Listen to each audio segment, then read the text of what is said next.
Welcome. Hey, this was inevitable. I've had so many discussions with friends about starting a YouTube channel or a podcast, but every time those discussions I had, it was never followed through or the stars just didn't align. And to be honest, I think I was running away from it. I think I was trying to find another means of engaging with my passion that did not have to include YouTube. This could also be on IGTV. So if it's not watching on YouTube, you're watching on IGTV. Same diff. But yeah, I was kind of running away from vlogging. But like I said, it was inevitable and it's found me, and here I am launching the Kundai Conquer channel. So this video is going to be short. It's just an introduction to me and an introduction to what this channel is going to be about. And hopefully at the end of it, you feel like I've given you enough information to subscribe, to like, to comment. The best positive outcome for me would be if good conversations come from the content that I'm going to be dropping on this channel. Like I love a good conversation. So that's really what I want to be about. So to start with introductions, my name is Kundai.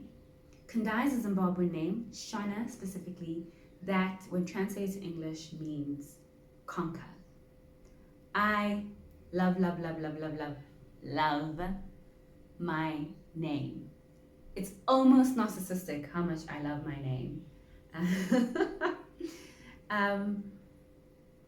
Outside of the fact that it has a strong meaning, I like the fact that it's in the verb form and it's in the present tense. Often when I tell people what my name is, they're like, oh, you're a conqueror, which is not far off, and I'm accepting of that. But I specifically love this idea of it being conquer, because I feel like every time I'm called, every time I'm in a room, or whatever space I'm occupying, and Kundai is being said, it's as if in that very moment, conquering is happening. And it's not, because conqueror is a noun, it's the name of somebody who does something. A conqueror is someone who conquers. But conquer is like in that space, in that very moment, the essence, the spirit, the core of conquering is existent. And it's not something I have to do, it's something that I already am in the present moment. So I really love that, and I really love my name. And my parents did the best thing by naming me that. I use it as an affirmation. Some people look in the mirror and they say, I'm beautiful, you was kind, you was smart, you was important. I look in the mirror, I'm like, I am conquer. So yeah, that's very narcissistic, but I really love the name, and it was going to be the obvious name for this channel. Wanted to keep it simple. I could have been more creative with it if I really tried, but I thought, let me just go with something that is already strong and something that I resonate with so deeply. And yeah, that's my name. And I think that's all I actually want to tell you about myself. There is like a few little facts that hopefully as the videos go on and the content is dropped, you'll pick up nuggets about who I am and what I like and all of that, and I'll be giving information on that as well. But to start off, I think the most important point, the starting point of knowing who I am is knowing my name and knowing what my name means to me. And yeah, conquer. So to introduce the channel, what is Kundai Conquer about? What is this channel about? This channel is going to be storytelling, sociology, and sickness. If I had to put it down to 3 words: sociology, storytelling, and sickness. I very much am in a moment in my life where I am trying to become, rebrand, relaunch.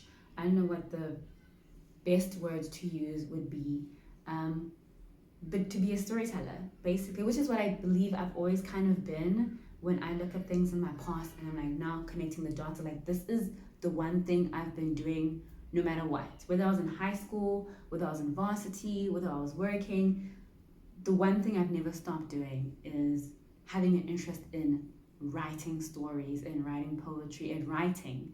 Um, so I'm really trying to get deep into that now and trying to honor that gift that I have. So storytelling is going to be a big part of this channel, fictional and non-fictional. I also consider things like research to be a form of storytelling. You could perhaps call it scientific, accurate storytelling, but storytelling nonetheless, which is a good segue into the other word that I would use to describe this channel, which would be sociology. One of the best things that happened to me was going to varsity and having sociology as a major. And when I first went to university, I was doing a BA law. That's what I kind of signed up to. And in my second year, law clashed with sociology. So this was after a year of having like both law and sociology. Law was so boring. Don't do law, guys. I'm just joking. Do law if you love it. But law was clashing with sociology, and basically the woman was like, well, you're gonna have to drop sociology. And I couldn't find it in my heart to drop something that I had come to love so much. I cannot even describe to you just how much that discipline has changed the way that I look at the world, and look at myself. So I really, really love it. I'm not claiming to be an expert on it. I don't have a master's. I don't have a PhD. I kind of ruined not having a master's for myself. I could have gotten one, but life happens. But yeah, that doesn't stop me from engaging in articles, in like, you know, those threads that people write and then like give you links to go to this publication, and like it hasn't stopped me from doing that. Like I am still very much a student of sociology, and I would like definitely to share that. And a lot of the stories that I'm going to be telling, I would like to launch them or look at them through the discipline of sociology. If that makes sense. I think that makes sense. I am particularly interested in, because I mentioned research and storytelling being a form of research and then boarding sociology. The type of research that I like, or at least the type of research that I have done in the past for third year and then in my honors, has been phenomenological. No, let's have it again. Phenomenological research, which is basically researching the meaning that people place on phenomena or things, like things in the world. So a lot of my stories, or a lot of the things that you're going to be seeing in this channel, is going to be content trying to dissect the meanings that people put to certain phenomena. And at least the sociology theories that I'm going to be unpacking or trying to like teach in very inverted commas, because please do not go to your lecturer and say, Kundai said this is what this theory means, but you know, go and research things for yourself. Is going to be trying to use those theories to see how people ascribe meaning, or why we ascribe meaning to certain things, and why we look at things like that. Which brings me to the next beautiful segue into the third word, which is sickness. I am specifically interested in the meaning that people ascribe to sickness, specifically chronic illnesses. How do people navigate them? What meaning do people attach to them? How normal it is to be sick, but we've made it so unnormal and so gasp, you know. I am very interested in those stories of chronic illness, and my motivation comes from such a cliche place. I promised myself when I was a child that I wouldn't be this person. I promised myself I wouldn't be this person. I am HIV positive. And I promised myself that I wouldn't become anything close to an HIV activist. I was like, that's so cliche. Like to be HIV positive and then now all of a sudden you're talking about HIV all the time, all day, every day. And I don't know why I felt, I wouldn't say shame, because shame is such a deep word, but why I felt the need to not go there. Like, don't be that person who makes their whole life about their illness. Don't be that person who talks so much about this thing in your life. You know, go out there and live a normal life, and, you know, pursue normal things like a BA law degree instead of sociology, and then finding yourself on a YouTube channel talking about illness. Don't be that person. I promised myself I wouldn't be, but here we are. Here we are, Kundai, HIV positive, talking about illness. And most probably, actually not most probably, definitely on this channel, I'm going to be speaking about my experiences with my own illness and the meanings that I ascribe to it. So yeah, I think I've covered it. Sociology, sickness, storytelling. That is like the gist of it. I'm so nervous because things like, as the three words that I've just mentioned, are not particularly, they don't seem fun. Like, who really wants to tune into a YouTube channel about sickness?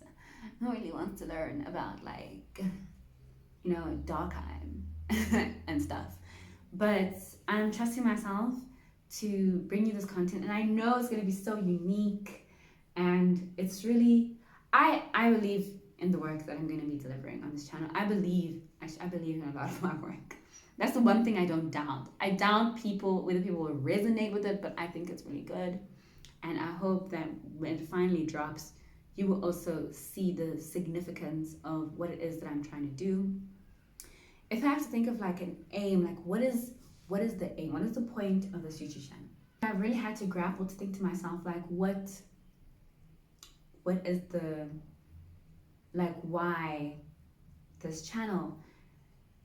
And for the most part, the reason why it's starting, and specifically now, is because now I have the time, because I'm unemployed. And, you know, as much as that sucks, and there's so much that sucks about unemployment, right? I feel like I'm taking this time to really like take stock of what it is that I like to do, what is it that I actually want to do for the rest of my life. And for me, this channel is a beginning. So not necessarily that I'm going to get money from this or a career is going to be launched from this, but it's the beginning of me taking steps to whatever will lead me into a life of pursuing my ultimate destiny, which I believe is deconstructing oppressive systems and recreating much more inclusive systems, which is such a bit like, you kind of, where do you apply for a job to deconstruct oppressive systems? But I believe that in this small way, through my storytelling, through the lens of sociology, and through talking about sickness, I believe that this is my own little corner in which I can deconstruct certain systems, deconstruct ideologies around sicknesses, deconstruct ideologies around how capitalism has intersected with the way that we view and see sickness, patriarchy, whatever it is. I feel like this is my corner. This YouTube channel is the beginning or the first brick in my corner in fulfilling what I believe is my destiny. And that is what I believe is my destiny. That is so deep and sounds so heavy, but it should be fun. So the next video I'm dropping, because this is now getting to 15 minutes, the next video I'm dropping is going to be an introduction to a project that I've been working on with my best friend. So please tune in to find out what that is about. I don't want to say too much about it now because then it defeats the purpose of having an introduction video on it. But I will drop the introduction video for the project that's going to be upcoming. I'm so excited for it, so nervous for it, and I'm so grateful that that we were able to do it, because just the obstacles of trying to do it. And yeah, and yes, guys, this is it. This is Kundai Conquer. And if you feel like you will enjoy the content that you will see here from here, please subscribe. Please like, please comment, like especially comment, because like I said, I really, really love good conversation. So yeah, like how do you end these things? Okay. Wait. We have a tagline. Yes, just keeping in this cliche thing, we have a tagline. You came, you saw, conquer. Hey.